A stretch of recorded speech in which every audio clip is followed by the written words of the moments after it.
Hello and welcome. Welcome back to Inspired Entrepreneur. And today we are diving deep into the power of daily habits and how they can drive your motivation and success.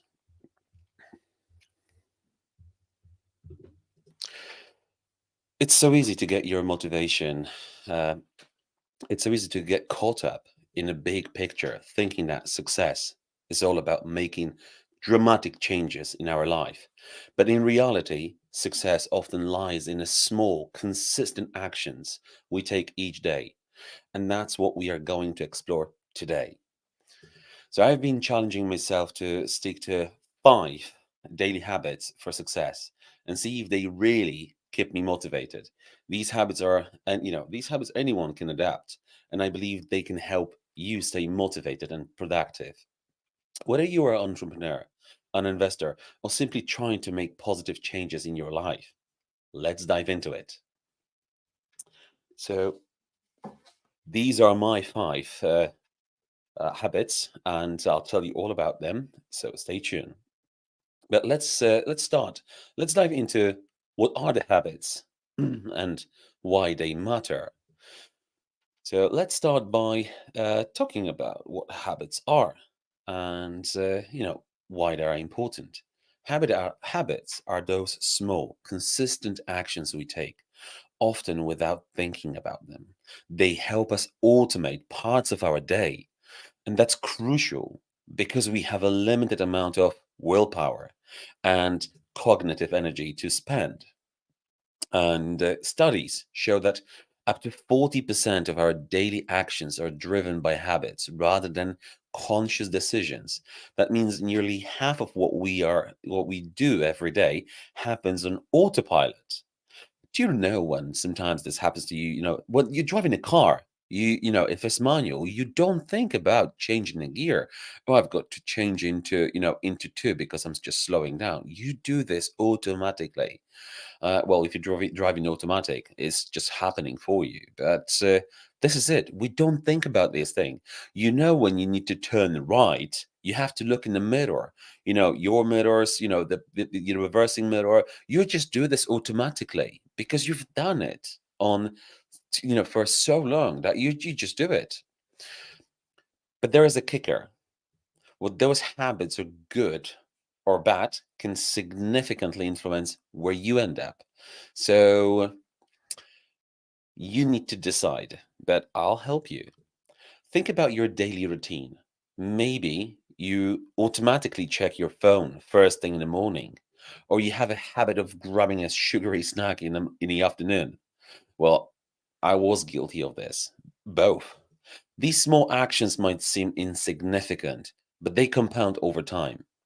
And as James Clear mentioned in Atomic Habits, these effects of your habits multiply as you repeat them. Small wins, just like small negative habits, build up over time.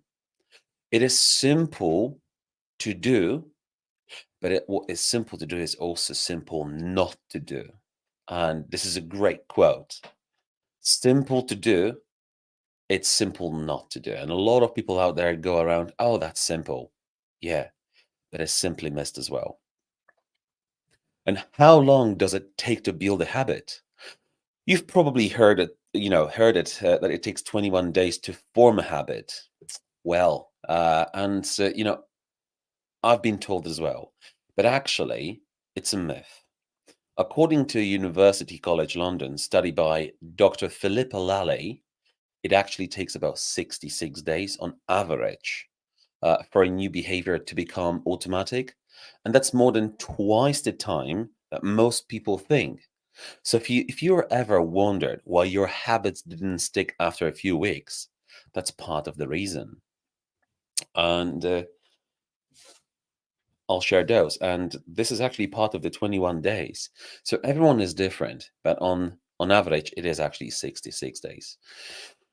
But now let's talk about the motivation versus discipline. Many of us start strong with high levels of motivation, whether it is starting a new fitness routine or working on a business idea, but motivation doesn't last. It's fleeting. One day you feel pumped and ready to take on the world, and the next you're struggling to get out of the bed. Have you ever felt in that situation or been in that situation? That's where discipline comes into play. Motivation, it's the spark, but discipline is the fuel that keeps the fire burning. Discipline is what allows you to keep going when motivation inevitably deeps. So, the secret to a long term success lies not in a waiting for motivation to strike, but in building habits and routines that ensure you're taking actions every day. Some people, and I've got three in my mind, they have a high energy. When they walk into the room, you can feel the presence, and you're like, "Oh, I can do it. I can do anything. Like I'll do this, I'll do that, I'll go in the gym, I'll be going to a gym, I'm gonna build this new habits, I'm gonna stick to it and do." And that's what happens is it's proven that energy obviously drops and it wears off as you go, through the day and through your life. And as you do that, obviously, then, oh, yeah, I'll do that later. And then you are not disciplining yourself. And that's the key. But please keep listening.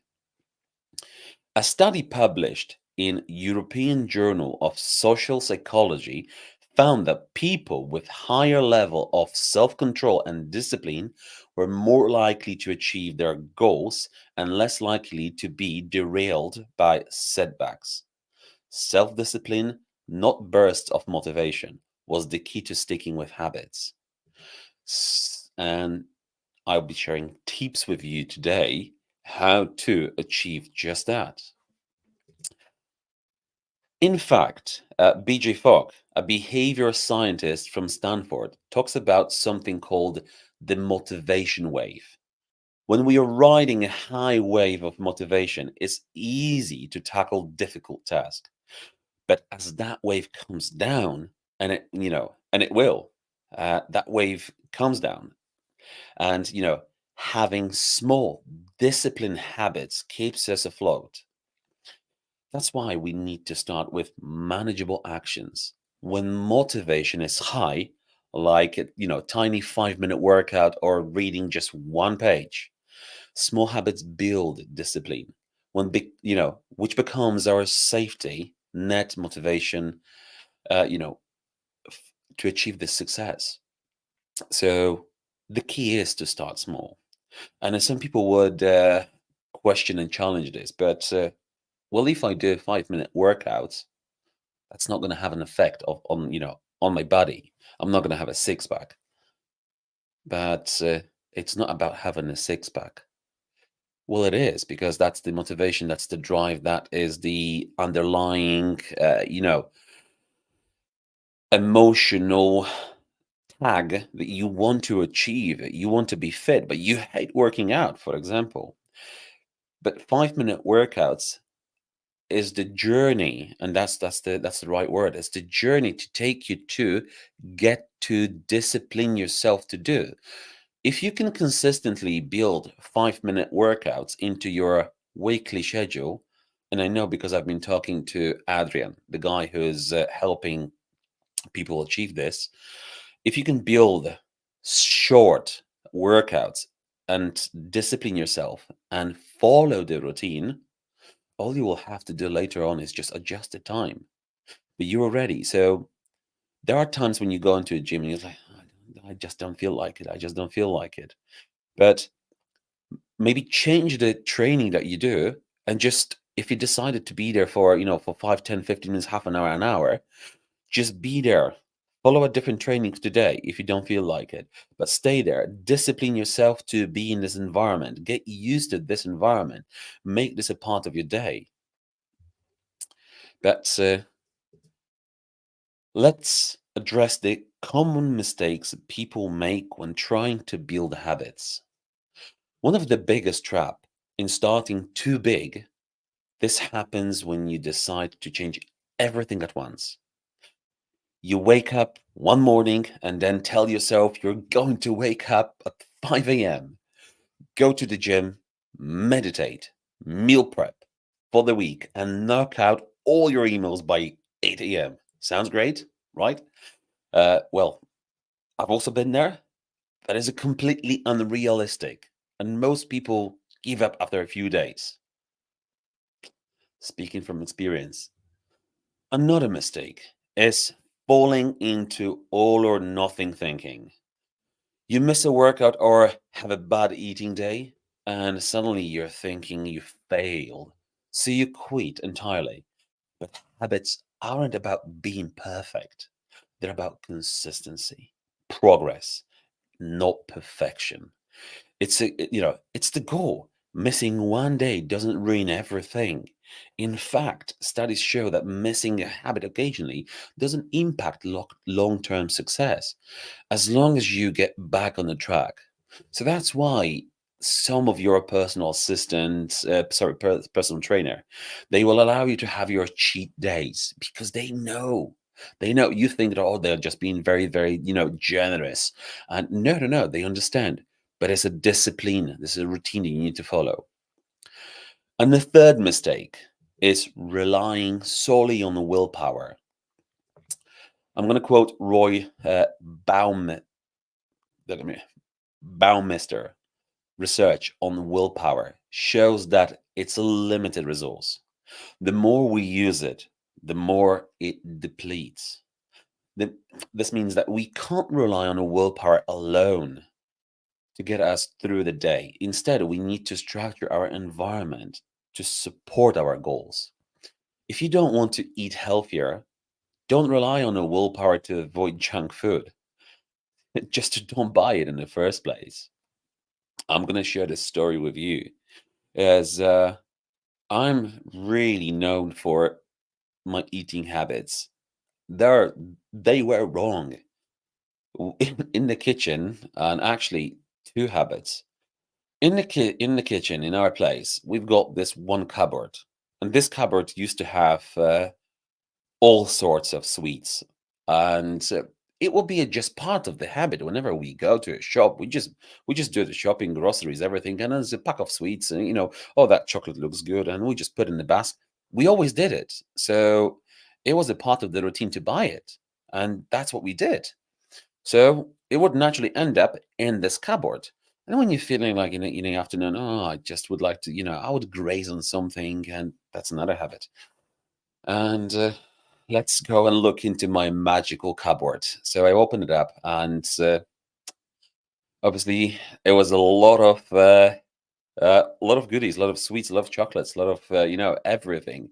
And I would be like, not what helped me to choose like which one today. So I would spoil myself, and unfortunately, it didn't start on one only. It finished on a few different, bars and snacks and chocolates and whatever, what call it whatever. But there was plenty. The same cupboard, there's two shelves, huge ones. It's like one of those bottom cupboards, very deep. The bottom one had alcohol in it, and it would just imagine whatever you can find in a typical bar: whiskey, wine. I don't, I never drank vodka and never really like it, but some liqueurs to make nice cocktails. Imagine whatever you could have it. Martini, daiquiri, whiskey, wine, whatever. It was all there. And it was also a part of the, it's a weekend. Let's just buy something, to exactly. And that's a good question. So let me give you some tips now. Let me give you some tips on what to do. So how do we build better habits? Here are some strategies that can make all the difference.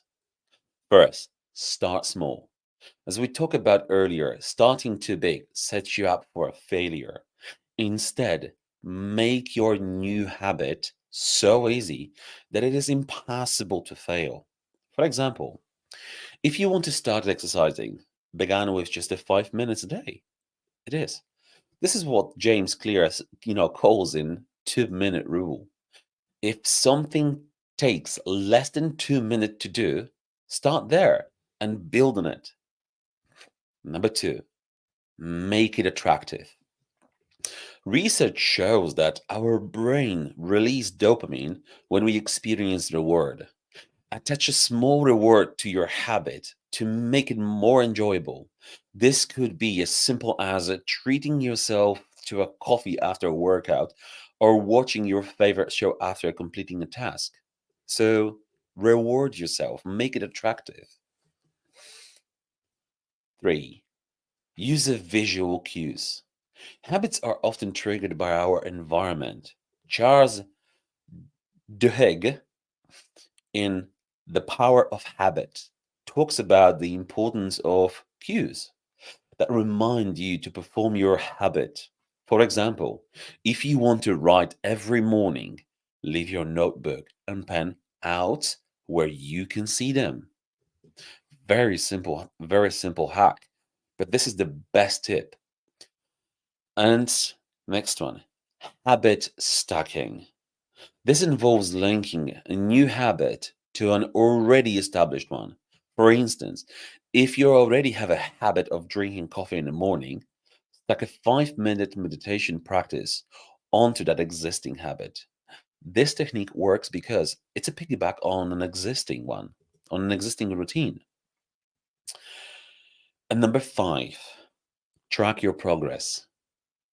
One of the most and the powerful tool for building habit is tracking them. Whether it is using a journal or an app or an AI these days, marking your progress keeps you accountable. A study published in Psychological Science found that people who track their progress were more likely to stick to their goals. And I found myself, I've tried journaling. My dearest friend James would always remind me to journal. And in my world imagination, I thought that I have to have a pen and a journal and write it down. And because a lot of studies and shows that when and it's true, when you actually put a pen to paper and you write, as you write, you see it. So there's a few different elements of psychology happens here. Firstly, just the practice of writing, creating those words, you seeing those words.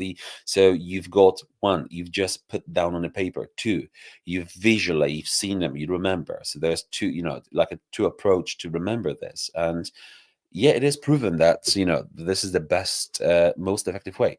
But I cannot write my handwriting. My mother used to say it's like a doctor's writing. So I don't like handwriting. I'm faster on a computer. I can write on a computer. I can organize my notes, and that's what I like it. So I thought I'm not. I thought that okay, I will not be journaling, just because I can't make myself. But actually, I am. I am doing it, and I didn't even thought I'm doing it. But I'm doing this every day, and I'm using a tool. And there's lots of tools out there to do that. But I'm not using a journaling tool. I'm actually using a project management tool because I treat my every task in my day, everything I want to do, everything I set those goals. It's a project in my life. Every little thing is a little project. So I use a tool called Monday.com. But there's plenty out there. There's Asana. There's so many. There's anything. But you have to find something that fits you and what you like and what you follow. But I write everything, and if I and this is the greatest tip I can share with you. Sometimes I've got this thought, and it's like, okay, I need to remind myself later. And that was such a trap I got myself into because I knew it is important, but I didn't write it down. I didn't note, I didn't jot it down. I haven't saved it anywhere. Later the same day or later the same week, I would be like, what was it? There was something, Have you ever been in that situation when you have a thought and this was like on the back of your mind and you're like, okay, what was it? And you're actually spending the energy and time to try to remind yourself what was it? Simply jot it down. If you got a pen and paper, a notebook, notepad, an app, phone, just put it there and forget about it. Do you know how freeing that one, you know, uh, action is? Oh my God. And even in the evening, at night, crazy stuff. I would just wake up. What I would do is on my on my phone, I've got shortcuts to, to take notes. And that's it, as simply as I record. Great tip for you. On most of the phones, you will have, a little icon that you can take a picture. On the same thing, if you press it, if you're at night, press and just hit record video. You don't have to record yourself, anything, but you're recording a voice. Leave yourself, a little voice note of some sort in the evening. Get back to it tomorrow morning. Put it down in your journal, put it down in your to-do list, put it down in your app. But it's done, so you don't have to. Some of the ideas, and this is my partner. She's doing a personal development training with her coach, and she was telling me how her coach has a pen and paper. Well, because it's quiet. So pen and paper next to the bed is readily available because the ideas that comes to her head during the night and when she wakes up, she just puts it down. And she was telling me this amazing story that when this happens, she was not fully awake. Because this is it. When we are awake, when we are sleeping and we're just about going, you wake up at night and you need to go to the bathroom or whatever, you are awake, but not 100%. You're still somewhere in that alpha state. And this is alpha, or please write it down in the comments. You can help me. But you're still in that state, of not being fully awake. So that means the conscious mind, it's just surfacing to do what you need to walk to the bathroom to do your business. And this is as much as a 5-10% of your conscious mind. But actually, unconscious mind, it's taking full force, full swing there. And she was writing in her mind, the way she remembered this in the morning next day. Oh, I just jotted down a sentence or two. Actually, I think she put a page or two. And because she was just writing, and conscious mind was only operating at the portion of its real true activity that we have during the day, and the unconscious mind just took it, took the lead. And the next day she was absolutely, positively surprised how much she wrote down and how powerful that content was. So there you go. That's a super tip for you, golden nugget. So remember that another tip is to celebrate those wins. Don't forget to celebrate even the smallest victories. Positive reinforcement builds momentum. And I will share with you another personal story. So this one is going to refer to my chocolates and alcohol. We have decided that enough is enough.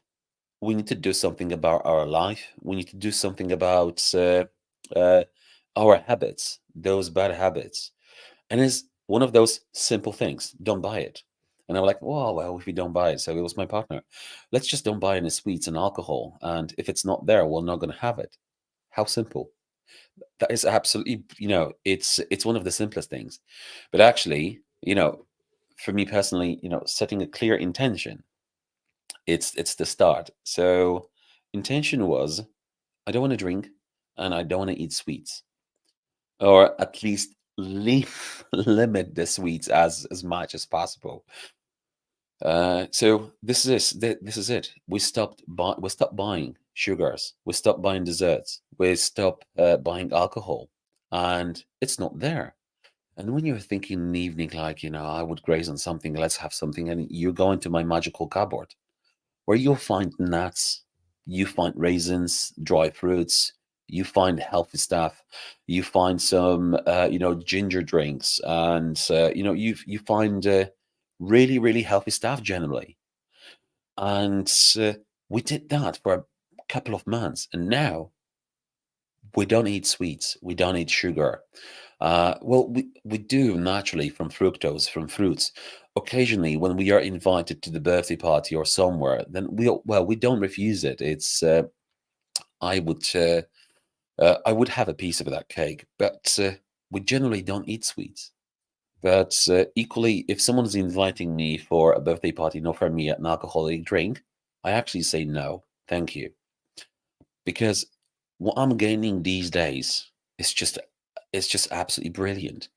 There's one more thing I'm tackling currently, and it's two habits I'm building and I'm putting into my discipline is not eating too late in a day. Even healthy snacks, even healthy stuff can really ruin your health. So I'm eating healthy stuff, but too late in the day. So, and when I go to bed, I'm like, why did I eat this?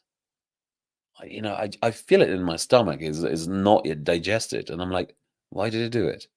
And it's just I'm tapping into that emotional disappointment with myself. Why did I do it? It helps me. It helps me on my occasion.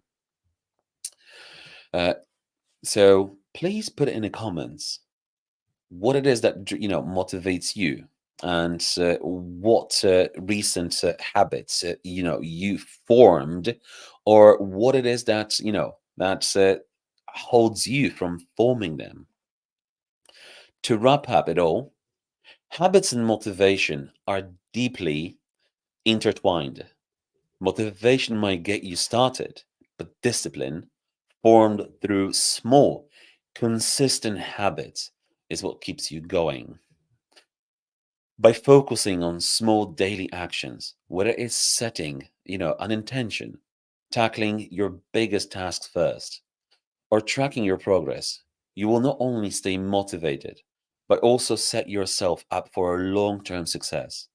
It's not about overhauling your life overnight. It's about those small, consistent actions that compound over time. So, I challenge you. What small habits will you start today? Share in the comments below, and let's inspire each other to keep growing. Thanks for listening. Don't forget to subscribe and leave a comment, and share your own daily habits that keeps you motivated. And if you're looking for more tips and inspiration, check out the other videos on my channel. Thank you. Have a great day, and till the next